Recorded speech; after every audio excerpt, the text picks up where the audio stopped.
I'm Steve Todd, and one thing I love about this congregation is our strong commitment to social justice and the fact that we are in it for the long haul. The commitments we make and the projects we embark on sometimes continue for decades. So for this service, I did a little digging in my archives, and I confirmed that it was 14 years and 5 ministers ago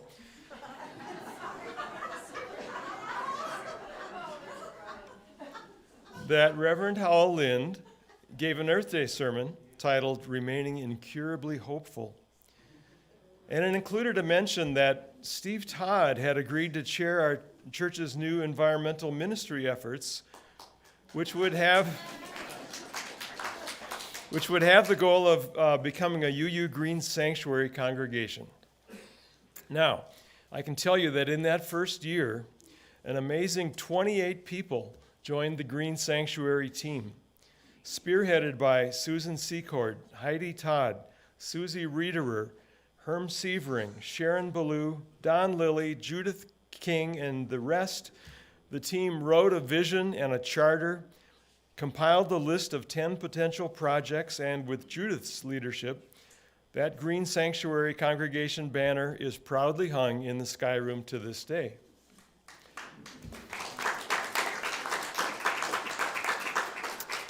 The projects included exploring solar panels for our building, check.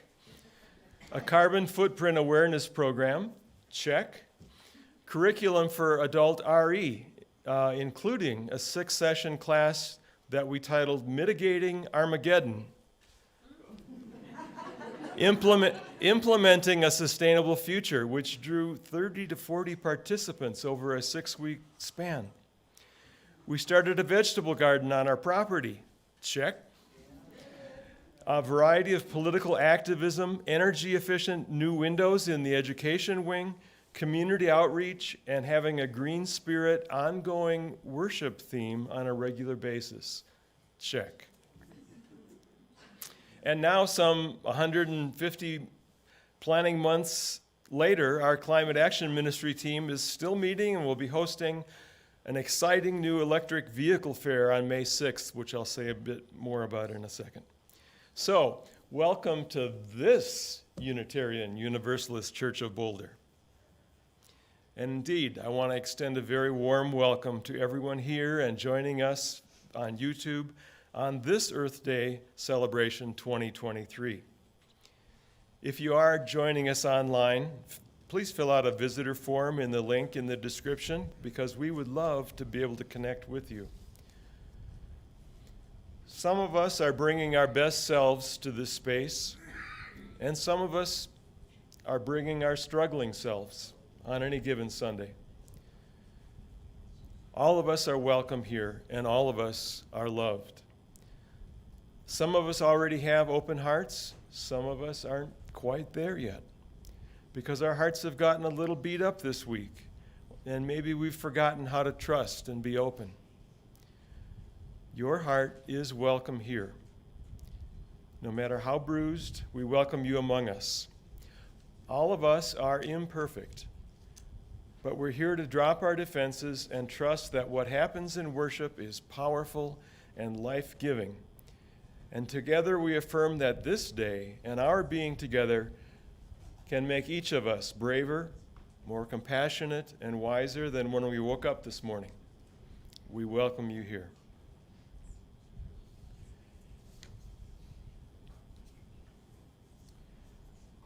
Many of us are eager to take steps to mitigate climate change and to be part of a new clean energy future. And if you would like information and resources to help you come to the fair, the EmPOWERment Electric Energy and EV Fair here at UUCB. Owners, dealers, and services of electric cars and bicycles will be exhibiting in our parking lot. You can ask questions, take test drives, and get info on range and charging and all the other things that people are concerned about. Also, a variety of clean energy resource organizations will offer information at booths in the Sky Room on that day. So, May 6th from 2 to 5 p.m. My second announcement is that in just 2 weeks, on May 7th, it's the final Sunday for our music director, Deborah Barioli, before she follows her partner to a new job in Minneapolis. Deborah, cover your ears for this part, please. Because as part of our celebration that morning, we've got a hymnal to inscribe with your words of appreciation or well wishes.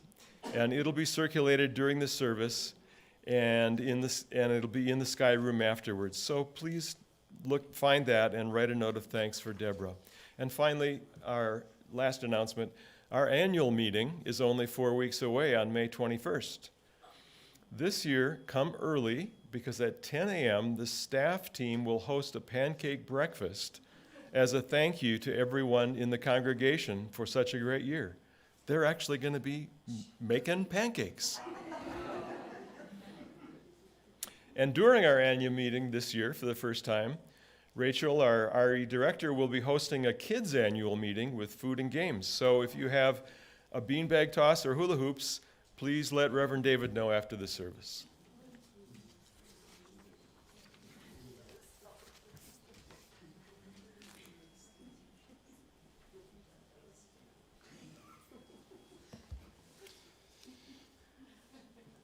Part of that annual meeting for kids is also about making it possible for parents to come to the annual meeting. So we're looking, if you are very excited about other people going to the annual meeting, we're looking for volunteers to help out with the kids during that same time. Our words this morning, our words of opening, are by the poet Mary Oliver, called Why I Wake Early. And I feel this today especially. I woke up before dawn this morning. It was cold. There is, for some reason, snow still here. Apparently last winter tricked me into a sense of security. But this is the reality. This is how I feel too. Driving down from Longmont and the commute into church in the morning, maybe this is the way that you feel, driving or biking or walking over here. Why I wake early. Hello, sun in my face. Hello, you who make the morning and spread it over the fields and into the faces of the tulips and the nodding morning glories and into the windows of even the miserable and crotchety. Hello, sun in my face, best preacher that ever was. Dear star that just happens to be where you are in the universe, to keep us from ever darkness, to ease us with warm touching, to hold us in the great hands of light. Good morning. Good morning. Good morning. Watch now how I start the day in happiness, in kindness. With that as our hope, our prayer, our aspiration, will you rise in body or in spirit? Let's join in singing.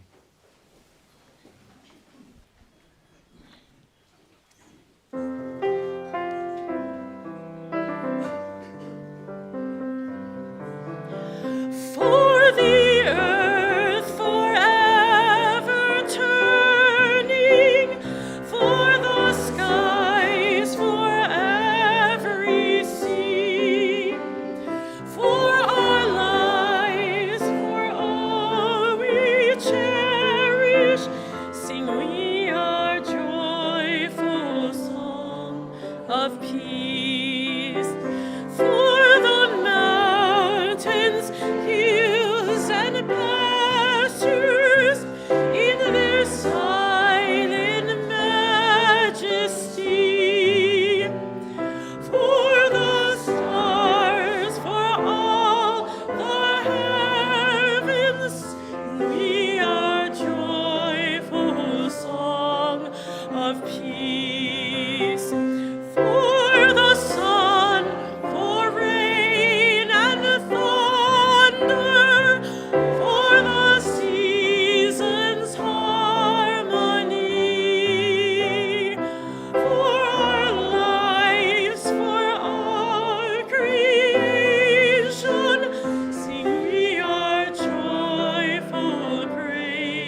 I'd like to invite Susan Secord now to come forward for our chalice lighting this morning.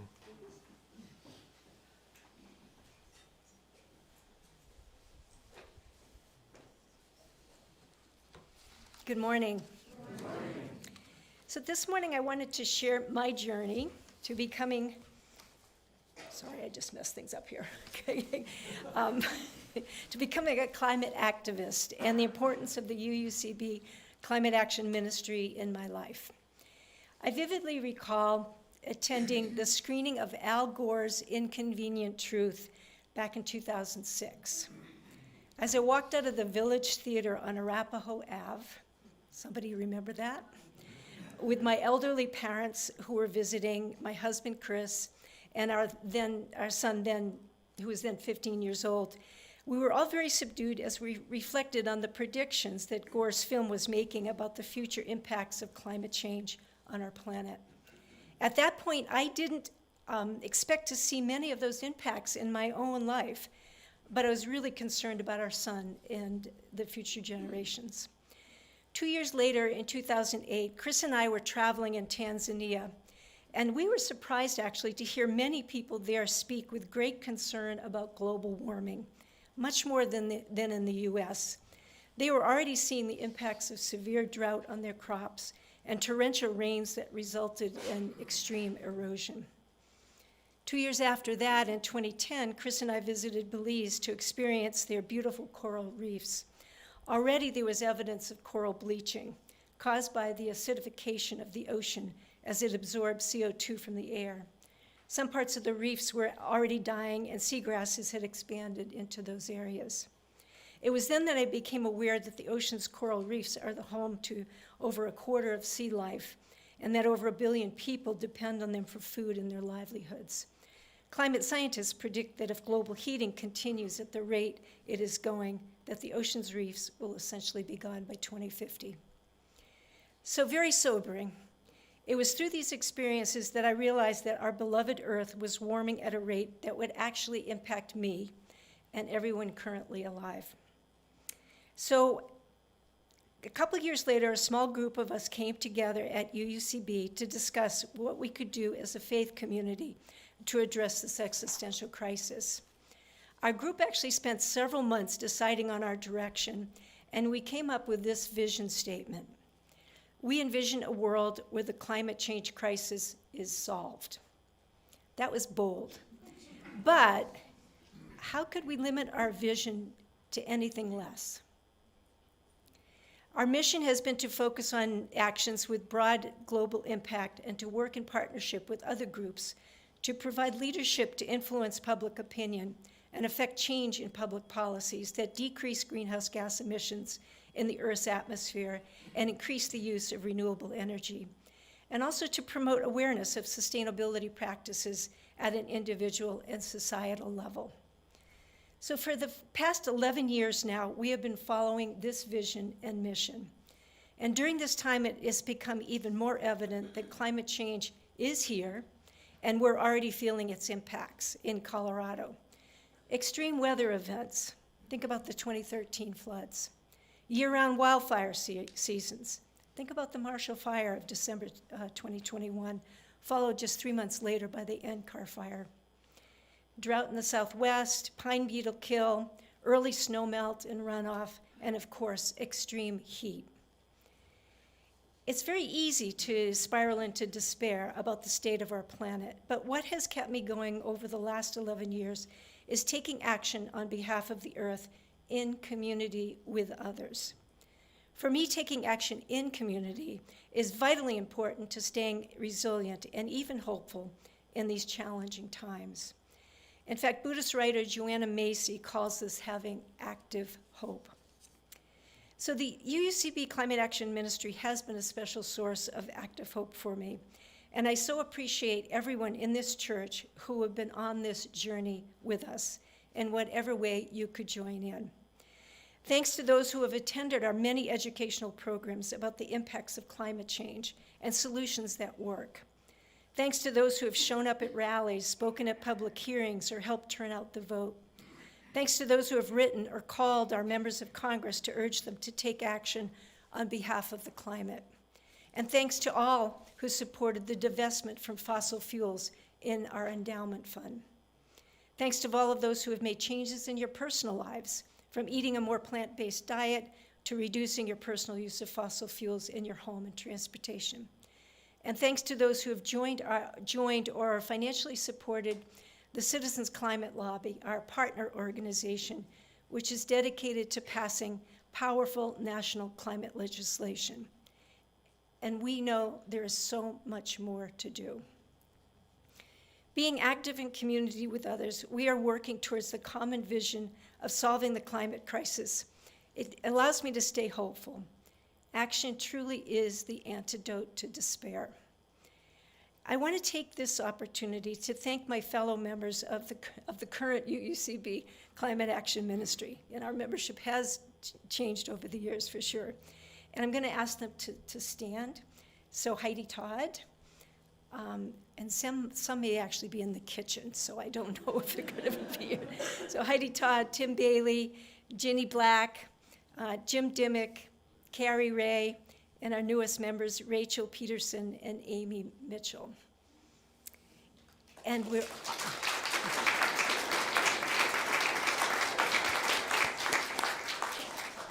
we are always looking for more members. As David reminded us last week, a single individual is not going to solve the climate crisis alone. But with people taking action here and all over the planet, we may have a chance. So today I light this chalice in gratitude to everyone here and beyond who is working to create a livable world for all.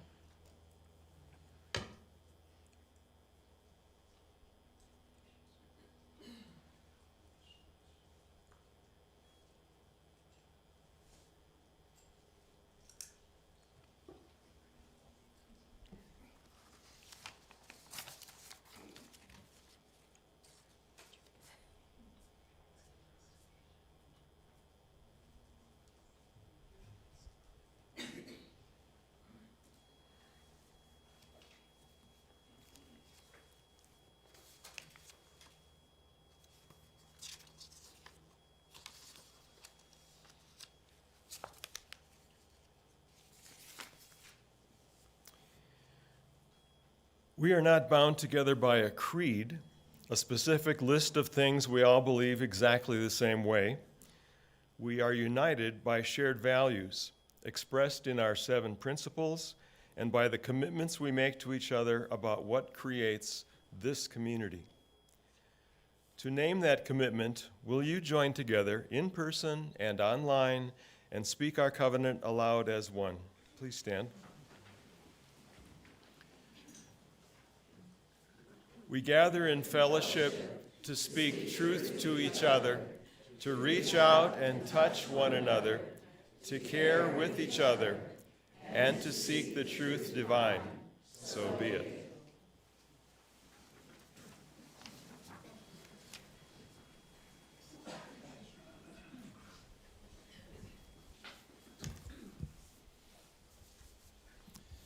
It's not every Sunday that we get to have a poet reading their own work, but I am delighted to introduce and welcome Chris Hoffman. Chris, in addition to being Susan's partner, which is a good claim to fame all in itself, Chris is an eco-psychologist, a poet, and a climate activist. And through each of these disciplines runs a deep concern with wholeness and integrity, with bringing sense and clarity, with healing for self and world altogether. Chris, it's so good to have you here this morning. He'll read from Son of the Earth, his new book of poetry, and there'll be some copies after the service too. Welcome.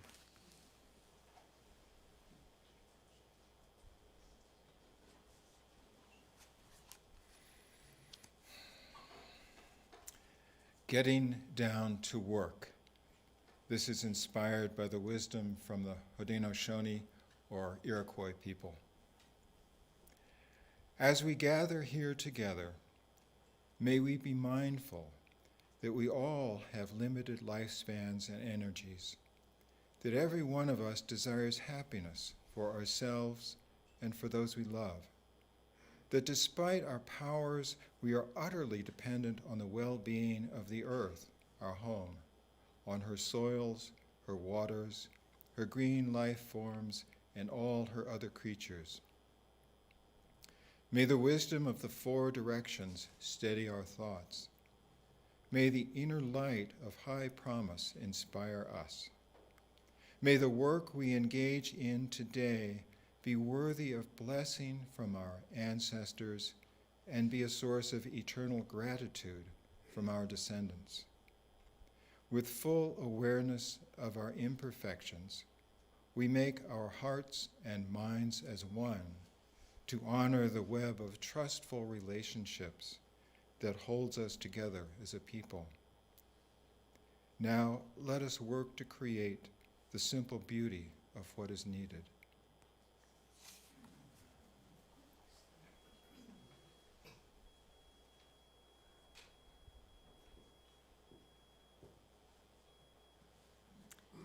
Good morning.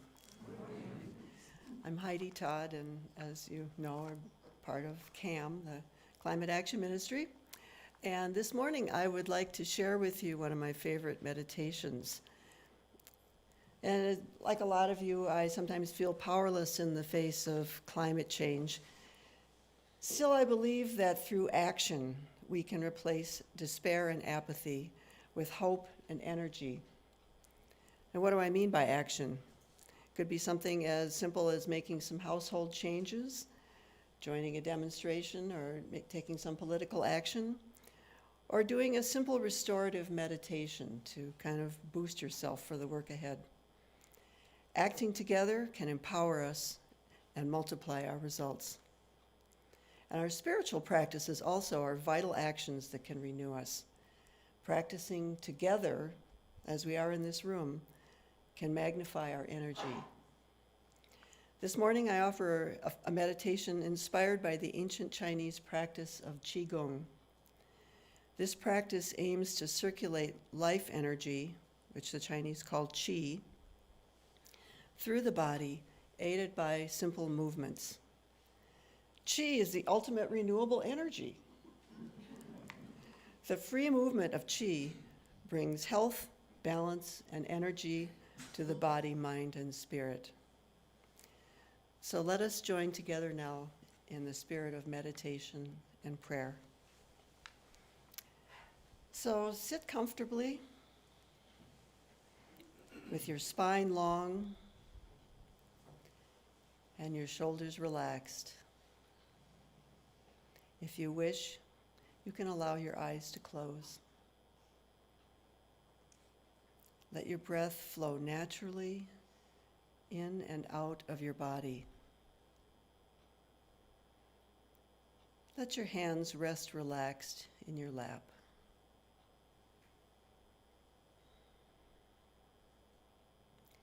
Feel your feet firmly on the floor, making deep contact with the ground.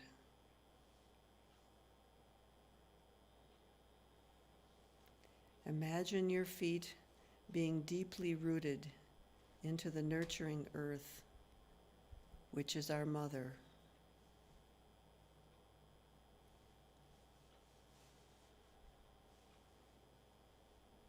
Feel that nourishing energy which the earth so freely gives, flowing up through your feet into your body, just as plants absorb life from earth in the spring.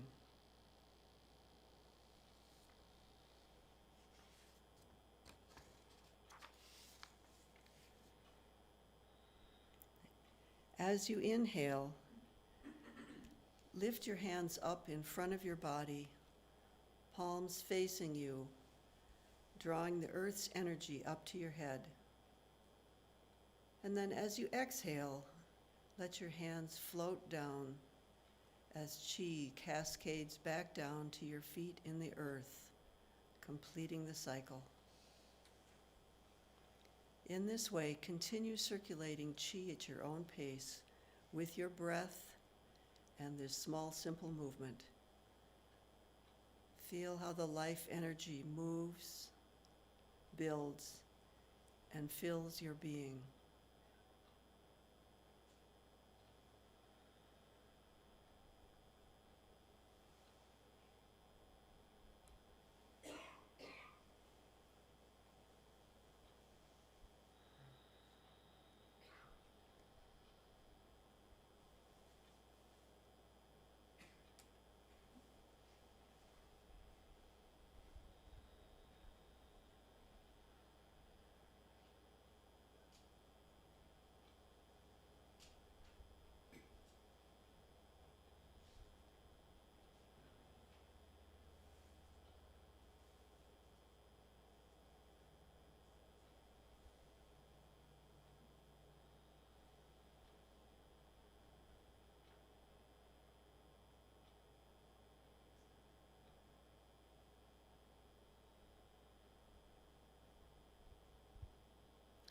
as you continue to breathe, know that this practice can center you whenever you need it.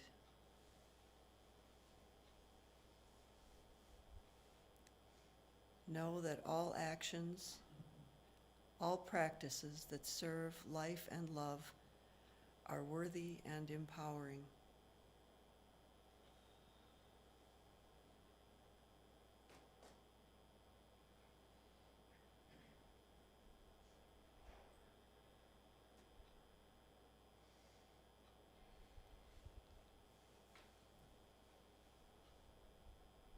Feel how your energy is magnified by the energy of the people in this room.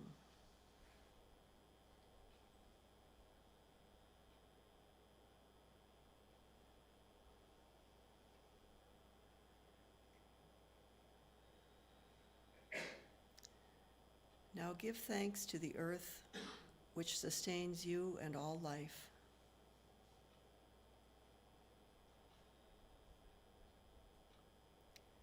Give thanks to the life energy that empowers you with each breath.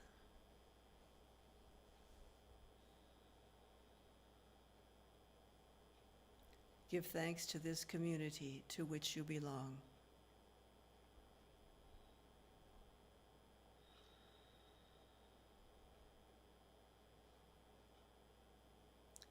And when you are ready, you may open your eyes.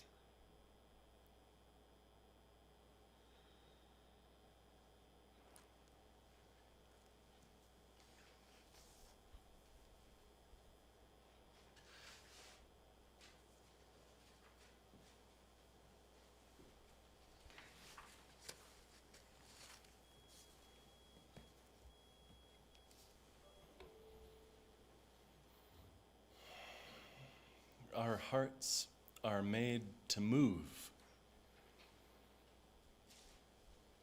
Literally, to beat in our chests, but our hearts are made to move.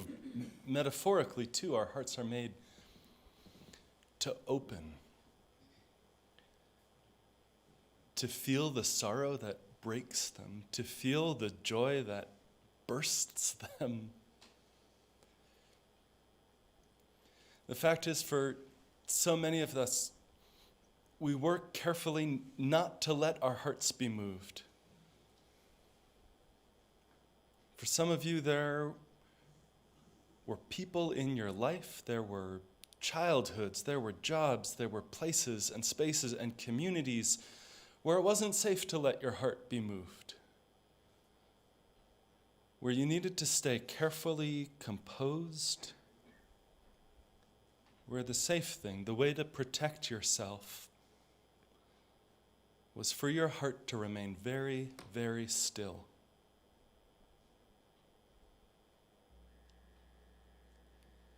So in this community, each week we practice a little bit of that movement. In this stones ritual, where we come forward and take a stone that symbolizes the joy or the sorrow, whatever it is that breaks your heart in happiness or in difficulty. You hold that a little bit and then place it into the earth, surrounded in the company of everyone else whose heart is breaking. Remembering that that is a source of strength, of solidarity, of community and connection, that is what it is to be alive in the world. As the music begins in just a moment, I invite those of us here in person to come forward as you feel moved, to take a stone and to place it into the earth.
I can change the world with my own two hands, make it a better place.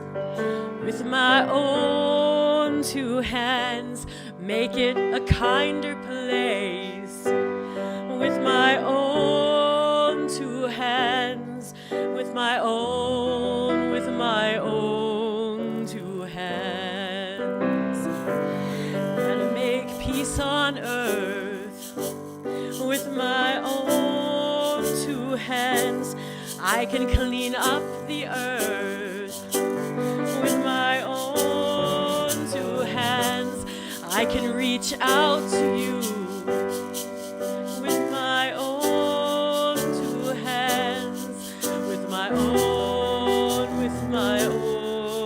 two hands, with my own two hands. I'm gonna make it a brighter place with my own two hands. I'm gonna make it a safer place with my own two hands. I'm gonna help the human race with my own two hands, with my own two hands, with my own two hands. I can hold you with my own two hands.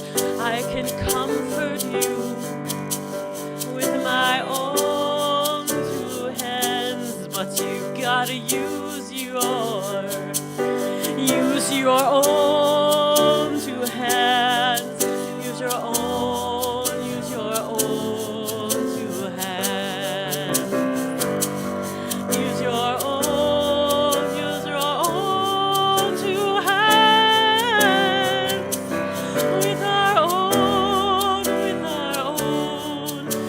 hands. With our own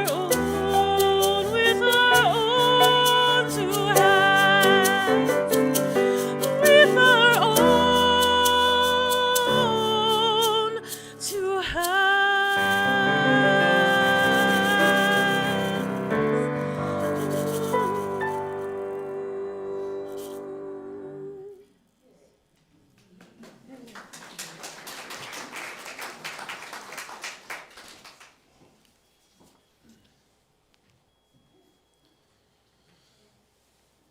What can I do about the climate catastrophe unfolding around us? Don't try to save the world by yourself. You tend to you. You join together. Take your own two hands, put them together with everyone else's. There is no magic solution. What I want, both for climate change and frankly for all of the issues in my own life, is that if this is a big tangled up ball of yarn that needs to get untangled, what I want so badly is for there to be one little thread that I can just grab hold of and pull that one thread and the whole thing gets set right. Right? That would be nice for your life, right? That's not how it works. And every little bit counts. So you replace one meal in 4, replace a quarter of your meat-based meals with vegetable-based meals. You cut your personal greenhouse gas footprint by 1%. On the one hand, that is not very much. On the other hand, that is so easy to do, and then you've done it. There is no simple action which solves everything, but there are a great many little things that we can do. What can we do about the climate catastrophe unfolding around us? I think there are 3 kinds of habits to cultivate, habits of hands and head and heart. The habits of the hand are what you do. You know, do you buy the red meat or the veggies when you go shopping? Do you turn up the thermostat or put on a sweater? Just this morning, I saw someone in this community shared a green guide to Boulder. It's this beautiful 7-page index of where to start, from housing and food to investment, plastic use, on and on. Habits of the hand are what you do. It's changing your action in the world. And those go together with the habits of your head, what you learn and what you know. And that begins by paying attention. Not everything that is faced can be changed, said James Baldwin, but nothing can be changed until it is faced. As part of the habits of the head are paying attention to the reality of what's going on around us. Another part of that too, though, is the analytical thinking, the critical thinking that tries to cut through the BS around climate. Remembering, for example, that the biggest drivers of climate change are not how many meat-based meals we eat every week. Our 1% matters, and the biggest drivers of climate change are large-scale. They're power and agriculture, gas-powered transportation industry. It's a habit of the head to take action in your own life and to remember that that individual work supplements, it does not replace, it does not stand in for, it does not fix the need for collective action, the need for action at a scale beyond the individual. A lot of this habit of the head around climate change is thinking of these problems, thinking of this big tangled yarn that we've got to untangle as both and instead of either or. The habits of the heart in facing climate change are the same kind of habits in the rest of our life. It's about cultivating compassion. It's about, I don't know how to say this any more plain, about cultivating a belief that other people are as real as you are, that they matter as much as you, that the conditions and realities of their lives are just as real as yours is. The Buddhist teacher Pema Chodron writes, "How did I get so lucky? How did I get so lucky to have my heart awakened to others and their suffering? How did I get so lucky?" We practice this. We practice this in the stones each week, because when your heart wakes up to the suffering of others, it doesn't cut you off and isolate and overwhelm you. Your heart already knows about the suffering of others. On some deep and primal level, it's their awakening to that. Awakening is the realization of something you already know, and it is an awakening not to guilt and shame, but to compassion and solidarity. Cultivate habits of hand and head and heart, remembering not to go it alone. That's how you get through catastrophe. That's how we get through catastrophe. The author Rebecca Solnit tells a story of what that means, a story of what that looks like and what the outcome is. She sends us back to 2005, to Hurricane Katrina. She says, in Hurricane Katrina, hundreds of boat owners rescued people. Single moms, toddlers, grandfathers, stranded in attics, on roofs, stranded in flooded housing projects and hospitals and school buildings. None of those boat owners, not one of them said, "I can't rescue everyone. So it's futile. Therefore, my efforts are flawed and worthless. I can't rescue everyone," though that's often what people say about more abstract issues that nevertheless place lives and cultures and species and rights at stake. But they didn't say that. Instead, they went out there in fishing boats and rowboats and all kinds of small craft, some driving from as far as Texas, eluding authorities to get in, others refugees themselves working in their own city. There was bumper-to-bumper boat traffic going toward the city on the day the levees broke. And none of those people said, I can't rescue them all. Every one of them said, I can rescue someone. And that's work so meaningful and important, I will risk my life and defy authorities to do it. And they did. And of course, working for systemic change matters. The kind of change that might prevent calamities by addressing the climate or infrastructure or environmental economic injustice that put people in harm's way in the first place. Both and. Every now and then, the possibilities explode, and in those sort of moments of rupture, people find themselves, we find ourselves, members of a we that did not exist until then. Not with agency and identity, not with potency. Instead, new possibilities suddenly emerge. Or that old dream of a just society reemerges. And at least for a little while, it shines. Utopia is sometimes the goal. The ambition of the Climate Action Ministry team's vision for where they're going. Utopia is sometimes the goal. It's often embedded in the moment itself. And it's a hard moment to explain, a moment like that, because it usually involves hard-scrabble ways of living and squabbles and eventually dissolution and factionalism, but also more ethereal things, the discovery of personal and collective power, the realization of dreams, the birth of bigger dreams. A sense of connection that is as emotional as it is political. And lives that change and don't revert to older ways even when the glory subsides. This is the moment that we're in. This is the we that we are invited to become. Every now and then, the possibilities explode. And in these moments of rupture, people find themselves members of a we that did not until then exist. We are in that moment, in the middle of catastrophe, and now we know it. Imagine if half of all algae disappeared from the ocean. Imagine if half the coral reefs in the world died.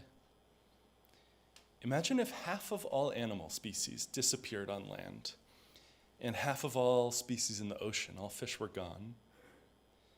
Imagine if the rate of cancer doubled. All of that has already happened. This is not something that's coming in the future. All of those things are in the past now. This is the present we live in. But facing catastrophe is not the same as despair. It's not even close. When the water was rising in New Orleans, no one stayed safe by pretending it wasn't happening. People stayed safe by facing it and doing what they could and helping each other, lucky to have hearts awakened to others and their suffering. And when the boaters went out to bring in stranded people on rooftops in the flood, they weren't going out there because they were pessimistic or optimistic. They were going out because they were realistic. Realistic says, I can do something, I'm going to do it. That's one more reason I appreciate the vegetarian lunch that the Climate Action team's putting on after the service. It's realistic. I can't on my own this week change the whole world, but I can replace one meat meal with one veggie meal. Replacing 1 in 4 of your meat-based meals with vegetable meals cuts your personal greenhouse gas use by 1%. And that's not much, but it takes basically no effort. And then you've done it. I read our meat consumption in this country has increased something like 40% per person over the last 60 years. So if you were around in the 1950s or 60s, just go back to how much meat you were eating then. You'll be fine. It's good. This may be the only time you hear me calling to bring us back to the society of the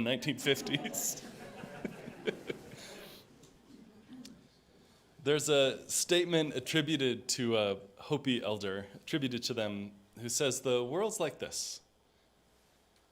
It's like a river flowing now, this very fast, wide river moving.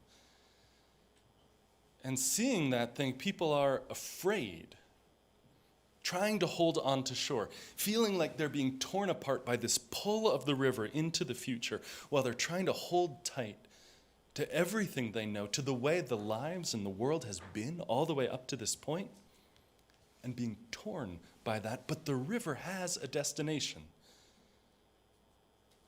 And the work to do is not to hold tight to what was, but to push off into the middle. Keep our eyes open and our head above water. See who's in there with you, floating down this thing into the future, and celebrate them. This time in our history, we take nothing personally, least of all ourselves, because the time of lone individuals, the time of hero saviors to do our work for us, that time is over. Gather yourselves and banish the word struggle from your attitude, from your vocabulary, because all that we do now, we're going to do in celebration. We're going to do in a sacred way. The poet says we are the ones we've been waiting for, so we get to work. The tide is rising. We're going to sing this in just a moment. The tide is rising as the seas rise in a warming world. The tide is rising, and so are we. The task is mighty, and so are we. And so are we. Will you try that out? And so are we. Answer me back. The task is mighty. And so are we. The land is holy. And so are we. The storm is raging. And so are we. The world is ready. And so are we. The tide is rising. And so are we. Will you rise and sing it out?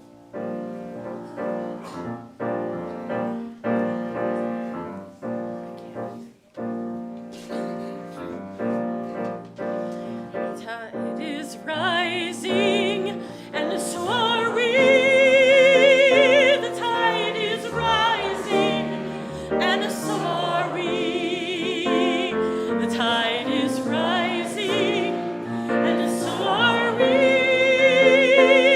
This is where we are called to be. This is where we are called to be. The task is mighty, and so are we. And so are we. The task is mighty, and so are we. This is where we are called to be. This is where we are called to be. The land is holy, and so are we. The land is holy, and so are we. The land is holy, and so are we. This is where we are called to be.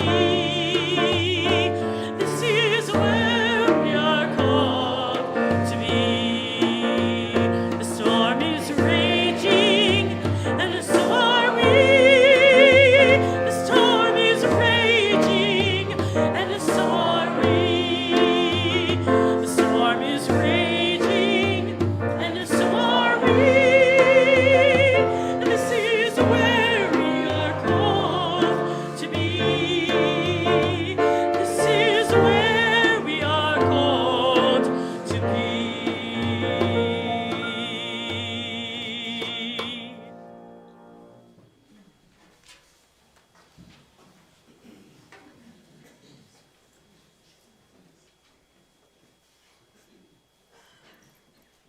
Hi, I'm Jenny Black, a member of the Climate Action Ministry team. Excuse me. Here we go. So Susan started out with a whole list of thanks, and I would like to thank her for her leadership in developing communities in which the we can act. That's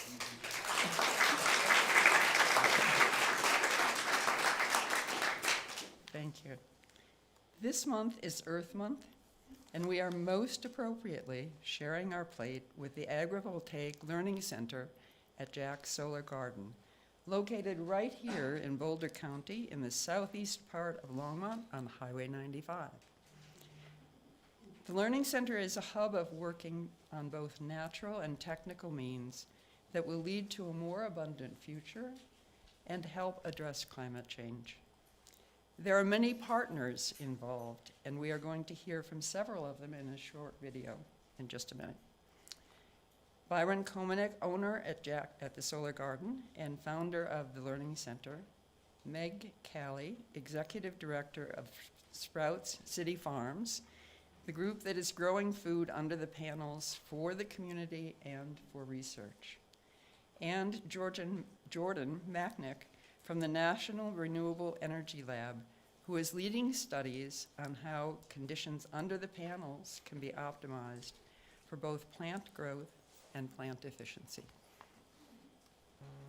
Traditional solar installations, the land is a detriment because it potentially can grow vegetation that might shade the solar panels. And if it shades the panels, then that's less electricity it produces. So they hire people to go in and mow it or spray that land and keep that land degraded over time. A different way of doing it is by elevating the panels so that you can have solar above agriculture. Agrivoltaics is agriculture and photovoltaics smashed together to make agrivoltaics. Jack's Solar Garden is the largest commercial research site for agrivoltaics in the US. 3,276 panels producing enough clean energy for about 300 homes in our area. We're growing at least 15 different varieties of crops, everything from salad greens to cooking greens to root veggies. We were really excited to make use of the space under the solar panels because it has historically just been sitting there unused, and to be able to work in the shade in the middle of the day.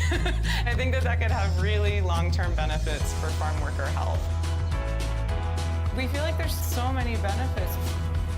Reduced water, the plants will do better because of the microclimate created by the panels. The farmers have a better time because they're not in the sun all day. That we're using the land for food production instead of it just sitting there vacant. And it'll all be funneled back to the local community, including donations to food pantries, CSA programs, and also some farmers markets. It might be win-win-win. We want to show our community that there's a different way that we can have solar energy being produced across our country. That it doesn't have to be how it's always been. The potential is boundless. Everywhere people live, they need energy and they need food. The insights we're gaining here will inform development not only in Colorado, but also throughout the country and throughout the world.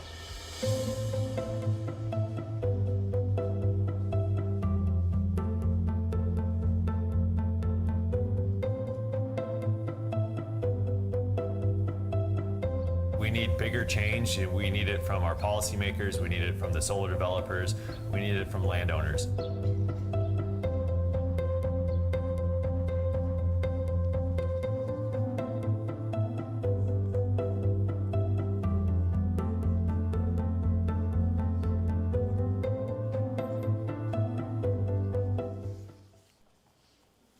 So, as we've seen, the Agrivoltaic Learning Center is a joint community effort that is leading the way on how to use our land to produce abundant clean energy, while providing better food for the future. As Meg said, it's a win-win-win. So please give as generously as you can. For those online, you can use the QR code or find a link in the video description. For those gathered in person, you can scan the QR code or make a donation as the ushers now pass the baskets. May our gifts be used to enact justice, bringing peace and love to the Boulder community. Thank you.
thank you for your generosity.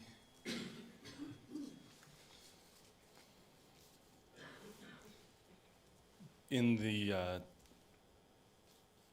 Talmud, I think, there's this wonderful debate between rabbis that says which is better, study or action? And they finally decide, well, study if it leads to action. And close this service with an invitation.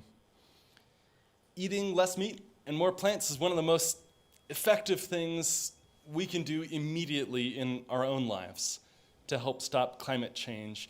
And so the Climate Action Ministry team invites you to a simple vegetarian lunch in the Sky Room with all sorts of good stuff. I hope you will stick around and stay and get a bite to eat after the service with them. And we close with words that Chris shared with us earlier. May the wisdom of the four directions steady our thoughts. May the inner light of high promise inspire us.